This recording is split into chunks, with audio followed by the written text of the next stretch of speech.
Voltando então, hoje com o grande Marcel Klein, narrador da Rádio Galera. O homem está fazendo sucesso em tudo que é canto do Brasil, não é só aqui no Rio Grande do Sul. Marcel, primeiro bloco falando um pouquinho da tua vida pessoal, desse início de carreira, já algumas experiências, Rádio Gaúcha, né, na nossa principal emissora no estado, Rádio Grenal também.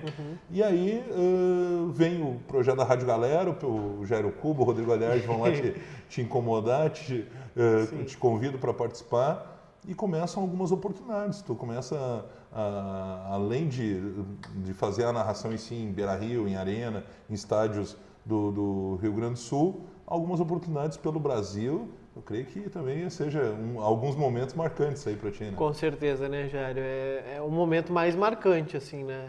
Tivemos a oportunidade de estar no Maracanã alguns dias atrás, né? Verdade. E também em Chapecó, que é um estádio também, se tornou uma história, cidade né? Importantíssima, né, para o nosso futebol. Mineirão. E são grandes jogos, né? Exato. Eu até brinco com o Jairo aqui, né? Que na Rádio Galera ele comenta que eu sou muito pé frio.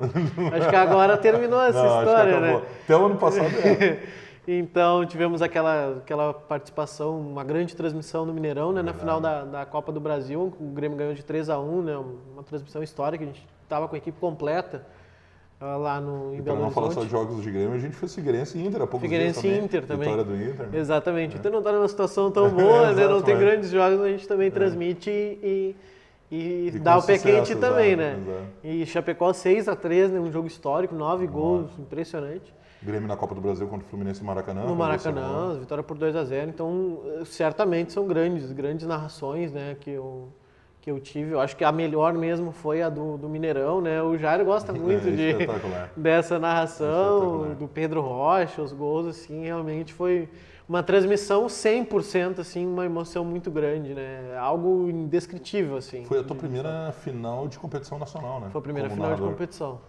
nacional. Poxa, que narração, viu, meu amigo? Lembrando, começa a vir a memória, o pessoal que não acompanhou tem no YouTube. Tem no YouTube, é espetacular. Pode colocar lá a narração Marcel Klein no YouTube, tem tanto o jogo completo. Claro que o Marcel Klein agora tem que ficar uns 10 anos sem ir em Belo Horizonte, lá no Mineirão, porque senão a torcida do Galo vai criar a cabeça dele. A torcida do Galo não gosta muito, né? Então, aquele vai acreditar no raio que o parta, tá marcado pela eternidade. Viu? Exatamente. Tem o lance, o Jair gosta dessa vão acreditar no raio que o parta, que é no terceiro gol já, né? Mas antes do jogo ali, a gente no programa aquecimento, né? Acompanhando ali os primeiros movimentos, e passa o Galo, que é o mascote do Atlético, com um bandeirão escrito Galo Doido. Eu já fiquei colocando Galo Doido, né? Só que a gente não pensa, a gente vai na hora do improviso. E quando o Grêmio tocou a bola, fez 2-0 ali de forma muito contundente, né, intensa, veio na hora, né? O Galo tonto. Virou o Galo tonto, né? O Atlético estava perdido em campo. Espetacular. Marcelo, falar um pouquinho para o pessoal aqui de São Leopoldo também, a emoção, além dessas grandes narrações pelo Brasil, você ter a oportunidade, não só aquele jogo, né? Você narrou outros jogos do Aimoré, mas naquela já repescagem da divisão de acesso em 2013, isso já são 4 anos, né? Como passar rápido. Exatamente. Você foi o narrador do jogo entre Aimoré e Rio Grandense no Cristo Rei, gol do Lu Anderson, né? Isso. E também eu creio que também para ti profissionalmente, mas sem dúvida eu sei que a torcida aimorezista, quem ouviu se apaixonou pela tua narração, também veio uma emoção muito grande naquele momento histórico para o Aimoré. Mais de 20 anos o Aimoré não tinha acesso à primeira divisão. Exatamente, né, Jair? É uma grande emoção. A gente brinca, claro, tem a emoção de um Mineirão, de um Maracanã. Lógico. Mas com certeza, para mim aqui não é nem demagogia falar, mas a emoção que tinha no Cristo Rei naquele dia, ela é para se comparar, né? Porque o futebol ele é igual. Lógico. Pode perguntar assim. Proporcionalmente, claro, né, em relação a tamanho de estádio e tudo, mas com a torcida que estava naquele momento, com todo o fator emocional que tinha, exato. E o Aimoré tinha tomado de sufoco também, né? Exatamente. Tinha saído perdendo. O jogo ele é muito importante e eu lembro bastante desse jogo, né? Nessa transmissão. Porque a emoção ela está no futebol em qualquer jogo. Não interessa se o time tem qualidade técnica de ter um Messi, um Cristiano Ronaldo ou se é o Lu Anderson. Sim. A emoção ela é carregada no jogo em qualquer situação.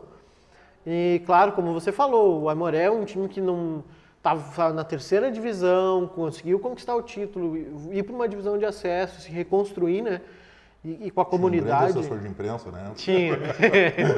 Que servia para incentivar o torcedor. Então, a emoção que carrega naquele jogo é muito grande, porque a emoção te leva também a ter uma narração espetacular, né? Sem dúvida, é verdade. A emoção, ela te conduz, né? Eu ia te perguntar isso, até antecipando a pergunta. O jogo, muitas vezes, carrega o narrador a transmitir mais emoção, ou mesmo que o jogo esteja meio morno, o narrador que tem que passar essa emoção para o ouvinte? É uma boa pergunta, Jário. Assim, eu particularmente, vou dizer minha opinião, né, no caso. Eu acho que o jogo é difícil tu conseguir trazer uma emoção para algo que não existe, né? O jogo não tem como tu trazer emoção a um jogo que é... Mas é nesse jogo que o narrador vai se mostrar se ele é bom ou não. Tu narrar um Atlético Mineiro e Grêmio numa final, até um Aimoré e Rio Grandense e Santa Maria, um jogo decisivo é fácil. Tu tem o que dizer. É um jogo histórico. A emoção já flui naturalmente. Exatamente. É um jogo que muda a história. Né? O Aimoré e o Rio Grandense. Um dos dois ia para subir para a primeira divisão e ia poder mudar o seu patamar. Então é fácil. Um jogo difícil, que não vale muita coisa, onde um 0-0 serve para os dois e ninguém vai querer atacar muito, é aí que o narrador vai se mostrar se ele tem qualidade de segurar a transmissão. Se ele quiser passar muito para o repórter ou querer acionar o comentarista o tempo todo, tu tá, inclusive, quebrando os teus colegas, porque eles também não têm o que dizer, né? Tu não pode dizer para o comentarista, aí o jogo. Não, tu tem que buscar uma pergunta, uma alternativa, você tem que mudar, se tem um jogador que está mal, um jogador que está bem, algum jogador do banco que tem que entrar. Tu tem que ter todo esse contexto. Não adianta tu ir lá e só narrar o jogo. Né? Então, um jogo difícil, ele mostra o quanto o narrador é bom. É muito fácil tu narrar um jogo com emoção, porque tu vai ter emoção, tu vai ter ingrediente para fazer o bolo, mas fazer um omelete ali com meio ovo é mais difícil, né? Então tem essa diferença. O Marcel, naquela narração em 2013 do Aimoré, para mim a satisfação, acho que foi no ano seguinte, 2014, o Aimoré daí já disputando a primeira divisão, veio o aniversário do Aimoré naquele momento, e aí teve uma festa, uma das confrarias Índio Capilé, com o aniversário do Aimoré junto. E foi feita na Sociedade Piranga, né, aqui em São Leopoldo, e o pessoal resolveu fazer uma homenagem, um grupo de estudantes da Unicinos fez todo um documentário contando aquele acesso da Aimoré desde, na verdade, a terceira divisão, né, a conquista, e depois o acesso à primeira divisão no ano de 2013. E aí, para mim, a satisfação, eu sem saber absolutamente nada, quando eles, e agora vamos, né, o momento máximo, o gol do Lu Anderson, enfim, eu naturalmente achei que, né, iam pegar a narração da rádio local de São Leopoldo, enfim, a Rádio Progresso, que eu também já tive a satisfação de participar. E para minha surpresa, eles escolheram entre as narrações do acesso que tinham algumas rádios transmitindo, a narração de Marcel Klein, devido à emoção. Parabéns, Marcel. Muito obrigado, Jair. É um grande reconhecimento do trabalho, né? Então, sem dúvida, a gente tem momentos marcantes em grandes jogos, mas essa história é muito importante, porque é aquilo que a gente falava, quando a gente é pequeno e ouve o outro narrador falando, ele empresta a voz para a história. Está na história o gol. A gente brinca do Galvão Bueno, muita gente não gosta, mas o olha o gol tá em todos, né? Olha o que ele fez pro Ronaldinho. Quando tu lembra do gol, não mostra só o gol, mostra a narração dele. Então, tu poder emprestar essa história para um momento tão importante para o Aimoré é o reconhecimento, né? Sabe que agora você fez eu lembrar de um fato que eu já ouvi, antes da época de faculdade, que o futebol, se for num jogo e não tiver nenhuma rádio transmitindo, por exemplo, ninguém fazendo uma transmissão, ele é diferente. E é verdade, né? Porque eles tornam um esporte sem som, né? Não tem, tu vai ouvir ali a gritaria do pessoal e tal, mas não tem ninguém contando a história, como você falou. Exatamente. E isso é muito importante, né? Então, esse é o grande reconhecimento que a gente tem. E isso vai ficar marcado, né? Não tem como o cara voltar e fazer uma outra narração. A emoção, ela tá no momento, né? Então, mas tem agora, porque como o Aimoré está na divisão de acesso Pode ter de novo. Ano que vem o Aimoré vai de novo, vamos ver se o Marcel Klein vai estar lá sendo pé quente de novo. Exatamente. E teve outra narração, né, do Aimoré, né, Jairo, que o Aimoré estava numa Copa Metropolitana na final, verdade, né? Contra o rival Novo Hamburgo. Contra o Novo Hamburgo. Infelizmente, né, o Márcio Chagas... Nosso amigo Márcio Chagas. Né? Hoje também na imprensa, né? Mas acabou validando um gol irregular do Novo Hamburgo, né? O Aimoré estava sendo campeão a 48 segundo tempo. E o jogo era no Vale, né? Exatamente. No estádio do Vale. E também era Marcel Klein na narração. Foi logo depois do acesso, exatamente, 6 meses. Alguns meses depois, né? Exatamente. Marcel, pro pessoal que sonha um dia ser narrador, sonha um dia começar uma carreira, o que tu tem para passar para essa gurizada, para essa turma que está iniciando o curso jornalismo ou quem sabe de rádio, né, querendo... Sim. Como é que o pessoal tem que se preparar? Você sabe que perguntam muito e eu sou... de vez em quando eu brinco de narrar, né? Sim. De vez em quando eu narro, mas a minha função é ser repórter. O pessoal já me perguntou até em painéis, enfim, na faculdade, como é que é uma preparação de um repórter para um grande jogo? E eu te pergunto, como é que é a preparação de um narrador, por exemplo, que vai narrar a final da Copa do Brasil no Mineirão, vai narrar uma decisão no Maracanã, ou mesmo na Arena, no Beira-Rio, você já narrou o final de Gauchão. Como é que é essa tua preparação? Ou até mesmo para jogos menores, né? Como você disse, muitas vezes o narrador se destaca mais num jogo menor, mostrando a sua capacidade, do que em um grande jogo. No jogo menor tem que ter até um preparo maior para um time desconhecido, por exemplo, né?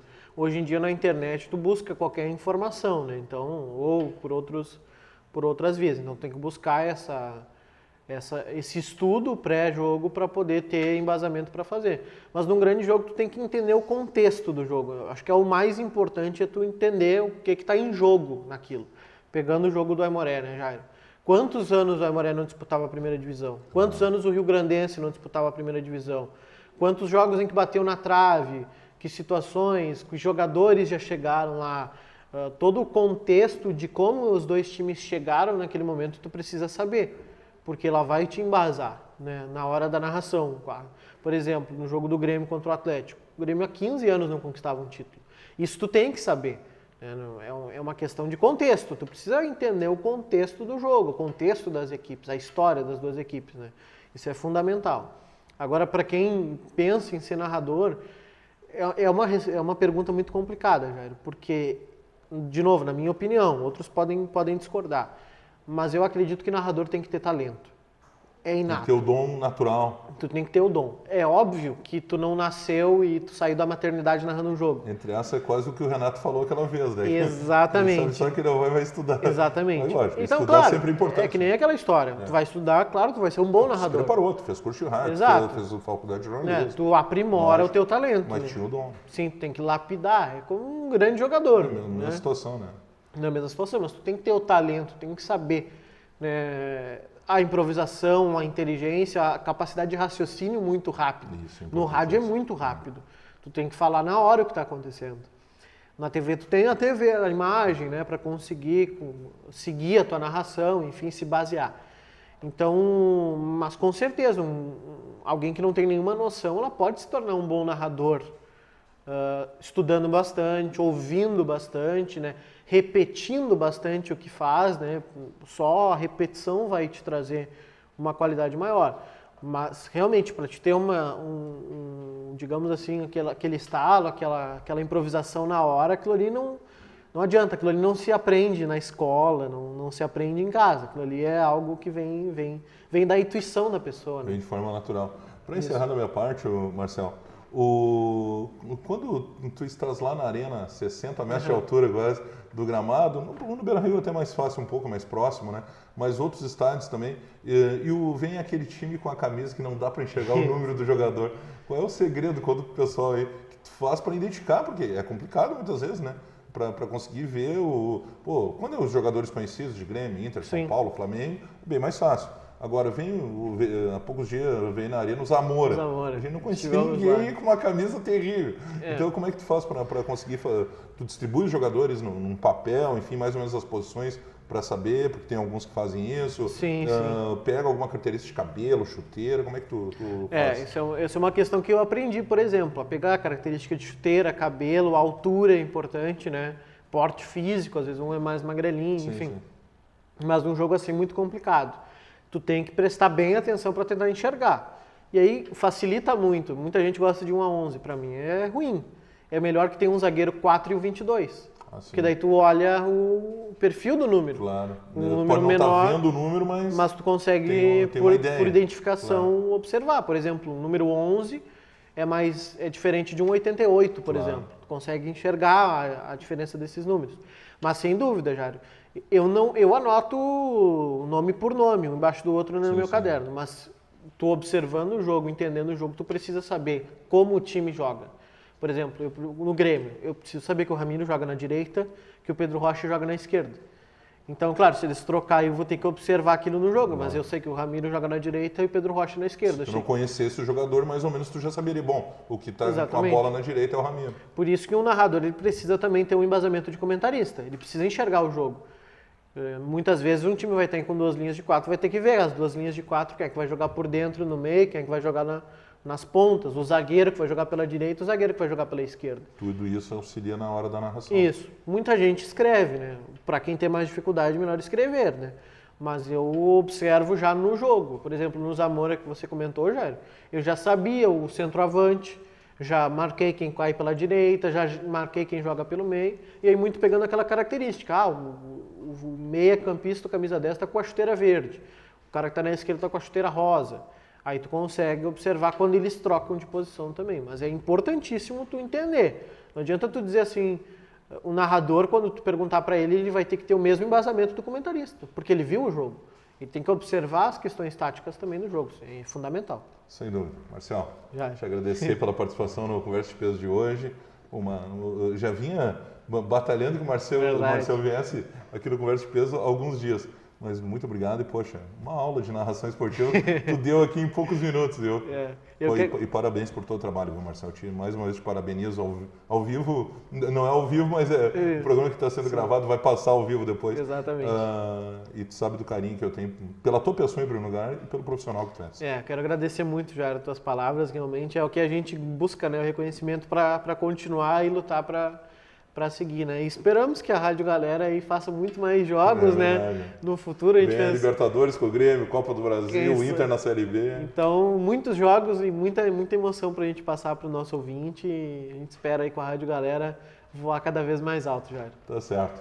Esse foi o Conversa de Peso de hoje com meu amigo, narrador esportivo, jornalista, Marcel Klein. Deu um show aqui, explicando um pouquinho dessa vida de narrador esportivo. Voltamos no próximo programa.